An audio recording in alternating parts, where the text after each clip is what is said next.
आपणकर पुणी से मजाड़िया कथा नहीं पुणी आप पाखक आसीगली आप भावुले जे काली गोटे मजाड़िया कथा चुटकुला कही आज बोधे भाई कुआडे पलि गले नाई भाई पुणी आज गोटे आप नुआ चुटकुला जमदारिया चुटकुला नहीं आसी बर्तमान भाई चलते शुणा से चुटकुला चुटकुला बर्तमान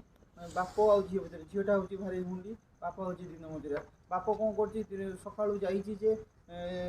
10टा बाजिगला कि घर को फेरी ना झील कौन कला 11:30 बेलू फोन कला पापा तुम कौटी अच्छ शीघ्र आस बापा कौन कला से बजार आसला बेले गोटे कोबी धरिकी आसला से समय होता 12:30 बापा कौन कले झील को सब कोबीटा देला कहला मारे ए कोबीटा को काटिकी भाजीदे मुझे पोखरी गाधे आसूँ गाधे आसले सांग ही खाइबा बापा कौन कला ये कहीदेकी पलैगला गाधेवाई से झील कौन कला ना से झील को कोबी दे गला बापा से गाधे फेरला बेले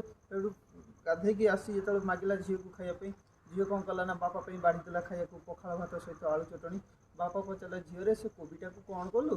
कोबी भाजुनी कि झील कहूँ बापा तुम जो कोबी आनी मु खाली काटुची काटुची खाली पतर से कोबी की नहीं गोरु आगे रखीदेली बापा कहला मुंडे हाथ देला झील तू कौन कलु तू जानी से हूँ बंधा कोबी